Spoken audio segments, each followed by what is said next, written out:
Kviečiame į piligriminę kelionę saulėtoje Ispanijoje.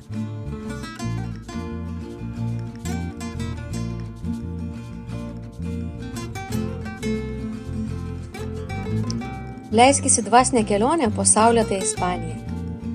Nuo gegužės 18 iki 31 dienos kviečiame tave prisijungti prie mūsų piligriminio žygio. Ten, kur saulė glosto kalnus, tylos valandose kalba širdis, o kiekvienas žingsnis veda arčiau savęs. Tavo kelias prasideda čia. Visa informacija bus po šio video.